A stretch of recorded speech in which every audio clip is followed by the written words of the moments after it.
most of us can tell when we start to feel overwhelmed. You may feel anxious, worried, or even angry. Yeah, getting back in control can seem impossible in the moment, but our next guest says a planned freak out can actually help. Yeah, that's right. Katie Horwitch is the author of the newly released book, Want Yourself, and the founder of Want, Women Against Negative Talk.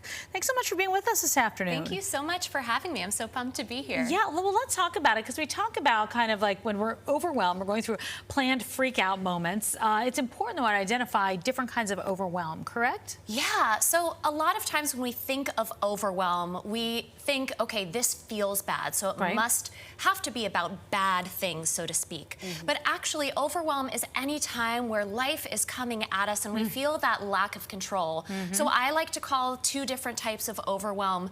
Roughness overwhelm, where all of the hard things are happening over and over, and then goodness overwhelm. We've all had that feeling where it feels like there's so much good happening that we don't even really know how to process it. A change in your routine, maybe something new that you're dealing with. Yeah, it doesn't have to be bad stuff, but it feels uncomfortable, and we relate that feeling to, ooh, it feels uncomfortable, so this must be bad. All right, so let's go ahead and talk about the planned freak out. Normally when you hear that term freak out, you think negative, or you think of the song Like Me.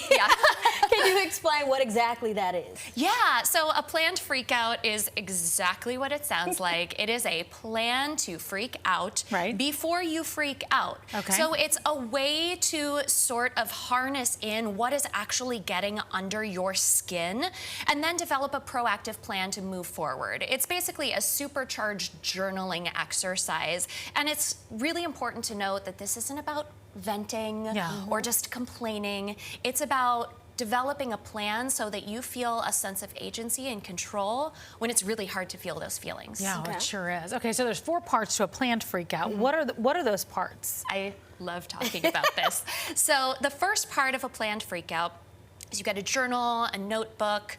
You open it up to a 2-page spread. On one side, you write things I hate.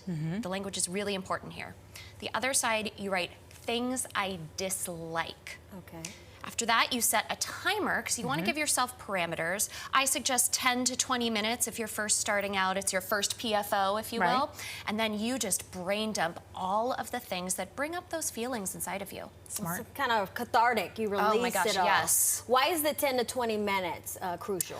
Because I find that a lot of times we can either go way past that, or we can bypass some of these feelings that we've told ourselves we're not supposed to be feeling, or we should be over them. So that 10 to 20 minutes really allows us the time to take a look at what's going on and how we feel about it without it going on into infinity, you know? All right, so what happens, the 20 minutes are up, what do you do next? There's more parts. Yeah, so after that, you either make a line underneath or you flip to a page and you write, so what am I going to do about it? Good. Yeah, and then you set another timer. Again, you can do 10 to 20 minutes or so, and you start to write out all of the different things that you can think of and how you can be proactive in these situations. And they can be really, really simple. It can be as simple as, my house is a mess, so I am going to clean my desk. Really simple, doable, actionable steps. So what are the last 2 parts of it? Yeah, so this is key for a successful PFO.